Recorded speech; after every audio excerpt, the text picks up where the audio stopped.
नमस्कार, मैं हूं आपके साथ गौरव राजेंद्र। बुलेटिन की शुरुआत करते हैं। उत्तर प्रदेश होमगार्ड्स के 63वें स्थापना दिवस के अवसर पर लखनऊ में कार्यक्रम का आयोजन किया गया, जिसमें मुख्यमंत्री योगी आदित्यनाथ शामिल हुए और जवानों की अनुशासित कदमताल, बेहतरीन ड्रिल और उत्साह समारोह में मौजूद अधिकारियों और अतिथियों को प्रभावित किया है। वहीं इस दौरान जो है सीएम योगी ने कार्यक्रम को संबोधित किया।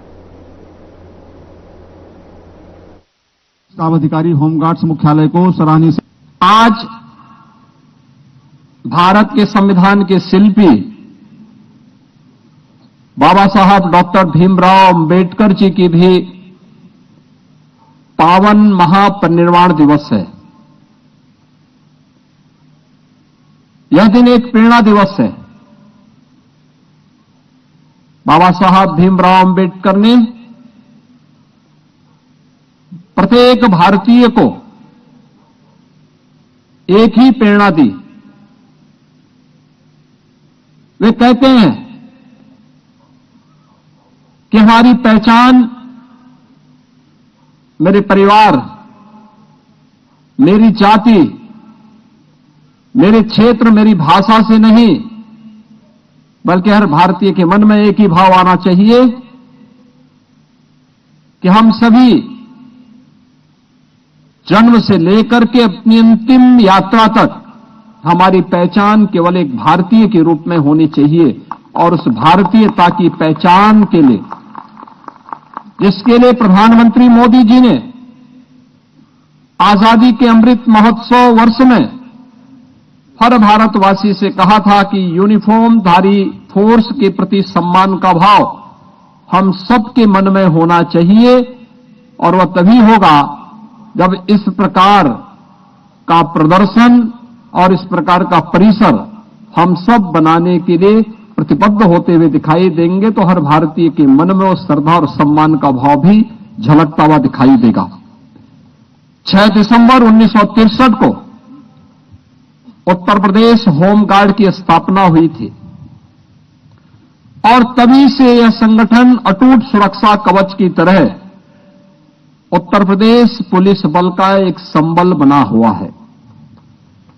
और मुझे ये जानकर के बहुत प्रसन्नता की अनुभूति हुई कि महामहिम राष्ट्रपति के पदक से उत्तर प्रदेश होमगार्ड विभाग के 2024 में विशिष्ट सेवा के लिए 3, सराहनीय सेवाओं के लिए 11 और 2025 में सराहनीय सेवाओं के लिए 3 और भारत सरकार के 38 कमेंडेशन डिस्क से भी उत्तर प्रदेश होमगार्ड के जवानों को अलंकृत किया गया है। हम लोग अक्सर देखते थे कि होमगार्ड के लोग जवानों को उपेक्षित कर दिया जाता था, लेकिन अब राष्ट्रपति का सम्मान भी उन्हें प्राप्त हो रहा है। गृह मंत्रालय का भी पुरस्कार उन्हें सम्मानित कर रहा है। और मैं ऐसे सभी अधिकारियों और कर्मचारियों को जिन्हें आज यहां पर यह सम्मान प्रदान किया गया है, उन्हें हृदय से बधाई देता हूं। होमगार्ड संगठन अब केवल पुलिस के सहायक के रूप में ही नहीं है। अब तो आप देखते होंगे कि पुलिस के साथ कानून व्यवस्था और शांति का माहौल बनाए रखने में तो उनका योगदान मिलता ही है। यातायात के संचालन में, डायल 112 में इनका सराहनीय योगदान, चुनाव ड्यूटी के दौरान न केवल प्रदेश में बल्कि देश के अंदर भी विभिन्न राज्यों में इनकी डिमांड होती है। जेल की सुरक्षा में, किसी आपदा के नियंत्रण करने में, यानी हर प्रकार से ये लोग कार्य कर रहे हैं। जेल की सुरक्षा, सार्वजनिक इमारतों की सुरक्षा, बड़े आयोजनों में महाकुंभ के साथ साथ परीक्षाओं को सकुशल संपन्न कराने में भी आज यह संगठन कार्य कर रहा है। प्रदेश में वर्तमान में आपदा मित्रों की नियुक्ति हो रही है और मुझे प्रसन्नता है कि होमगार्ड विभाग ने राज्य आपदा प्रबंधन विभाग के साथ मिलकर 4000 से अधिक होमगार्ड के जवानों को इसका प्रशिक्षण उपलब्ध करवाया है। यहां मैं विशेष रूप से महाकुंभ 2025 का उल्लेख करना चाहूंगा, जिसमें होमगार्ड के 14,000 से अधिक जवानों को तैनात किया गया था और उन सभी को वहां पर उनकी सराहनीय सेवाओं की सबने प्रशंसा की थी। होमगार्ड विभाग आज अपनी वेबसाइट पर होमगार्ड मित्र ऐप के माध्यम से पारदर्शी और डिजिटल व्यवस्था विकसित करके वहां पर उनकी उपस्थिति, ड्यूटी भत्ता, यूनिफॉर्म भत्ता और भुगतान की हर जानकारी आसानी से इस ऐप के माध्यम से उन्हें उपलब्ध कराया जा सकता है। मैंने स्वयं भी इस चीज को अनुभव किया है कि प्रदेश के अंदर होने वाले पर्व और त्योहारों में, विभिन्न आयोजनों में, अंतर्राष्ट्रीय योग दिवस, आजादी के अमृत महोत्सव और तिरंगा जो मार्च होता है, पर्यावरण और जल संरक्षण जैसे राष्ट्रीय और सामाजिक सरोकारों के अभियानों में भी होमगार्ड विभाग अपना अत्यंत महत्वपूर्ण योगदान देता है।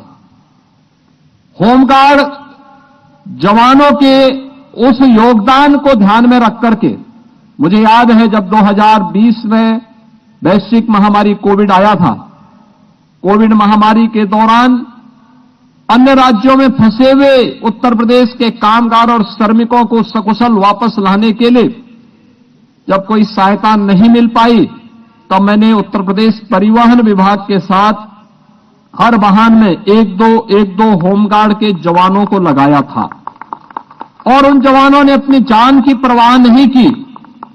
प्रदेश के एक एक व्यक्ति को बचाने के लिए उन्होंने वहां पूरी निष्ठा के साथ योगदान दिया था। तब मैं यहां पर पहली बार होमगार्ड स्थापना दिवस के कार्यक्रम में आया था और तब मैंने उस समय कहा था कि प्रत्येक उस जवान के लिए, जो जवान किन्हीं कारणों से सेवा काल के दौरान बलिदान हो जाता है, उसके परिवार के आश्रित को 5 लाख रुपए की अनुग्रह राशि हम लोग उपलब्ध करवाएंगे और इसके तहत हम लोगों ने 2,871 दिवंगत होमगार्ड जवानों के आश्रितों को 143 करोड़ 55 लाख रुपए की अनुग्रह राशि का भुगतान अब तक किया जा चुका है।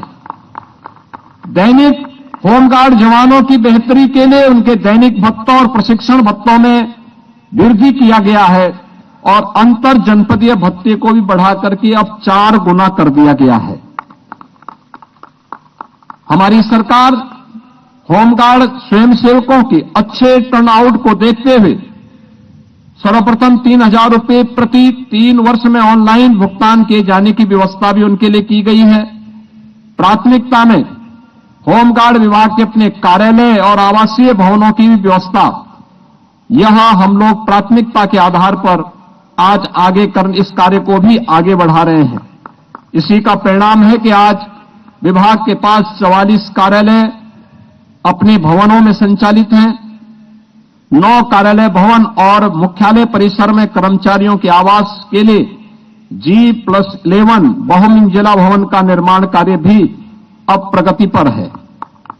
दुर्घटना में दिवंगत होने वाले होमगार्ड के आश्रितों को विभाग और विभिन्न बैंकों के साथ सामंजस्य स्थापित करते हुए दुर्घटना बीमा के रूप में अब 35 से 40 लाख रुपए की आर्थिक सहायता भी अब उपलब्ध करवाई जा रही है।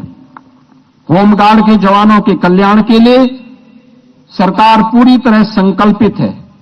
वर्तमान में हमारी सरकार ने उत्तर प्रदेश पुलिस बल में 2,19,000 पुलिस कार्मिकों की भर्ती की प्रक्रिया को अब तक पूरा किया है और मुझे बताते हुए प्रसन्नता है कि वर्तमान में हम लोग 45,000 होमगार्ड के जवानों की भर्ती की प्रक्रिया को आगे बढ़ा रहे हैं और इसमें हम लोगों ने इस बात को प्राथमिकता दी है, जिस जनपद का निवासी है उस जनपद में उसकी भर्ती हो, आपदा प्रबंधन की उसकी ट्रेनिंग हो, आपदा ट्रेनिंग के साथ फर्स्ट रिस्पॉन्ड पर्सन के रूप में होमगार्ड का जवान वहां जाकर के लोगों को राहत देने में अपना योगदान देगा और इसको लेकर के आज उत्तर प्रदेश पुलिस भर्ती और प्रोन्नति बोर्ड के द्वारा इस प्रक्रिया को तेजी के साथ आगे बढ़ाने का कार्य किया जा रहा है। मैं आज के इस अवसर पर आप सबसे यही कहना चाहूंगा कि आपका अनुशासन, आपकी निष्ठा, आपका त्याग हमारे समाज को सुरक्षित और संरक्षित बनाने में एक बड़ी भूमिका का निर्वहन करता है। आप केवल एक बल के स्वयंसेवक नहीं, बल्कि समाज का एक विश्वास है और प्रदेश सरकार की यह एक शक्ति है। आज के इस अवसर पर मैं आप सबसे यही कहूंगा कि सेवा ही सम्मान है, अनुशासन ही आपकी पहचान है, राष्ट्रहित ही हमारे लिए सर्वोच्च प्राथमिकता होनी चाहिए। यही भावना प्रत्येक होमगार्ड जवान की अंदर उनकी सेवा को महान बनाएगी। आज के इस अवसर पर होमगार्ड के इन जवानों के लिए हम लोगों ने एक व्यवस्था और की है। हर थाने में होमगार्ड के जवानों के लिए भी एक रूम आरक्षित होना चाहिए, जिससे वह रह सके, अपनी यूनिफॉर्म को, अपने आवश्यक कागजात को वहां पे सुरक्षित रख सके। और मैं विभाग से इस बारे में कहूंगा कि होमगार्ड के जवान को आयुष्मान भारत की तर्ज पर कैशलेस स्वास्थ्य की सुविधा उपलब्ध हो, इसके लिए एक प्रस्ताव बनाकर के भेजें। सरकार इसके बारे में कार्य करेगी और इसको आगे बढ़ाएगी। आज के इस अवसर पर एक बार फिर से मैं आपके 63वें स्थापना दिवस के अवसर पर आप सबको हृदय से बधाई देता हूं। आपकी शानदार रैतिक परेड के लिए आपकी प्रशंसा करते हुए आपके प्रति अपनी शुभकामनाएं देता हूं। धन्यवाद। जय हिंद। कमांडेंट जनरल होमगार्ड्स मुख्यालय।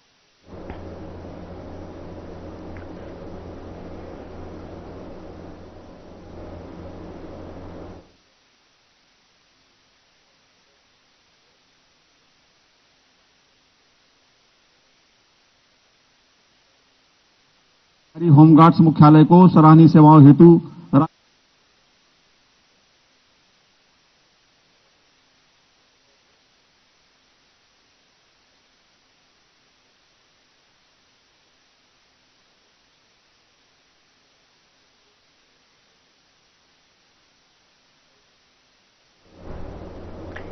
फिलहाल यहां रुक रहे हैं एक छोटे से ब्रेक के लिए। ब्रेक के उस पार खबरों का सिलसिला लगातार जारी है।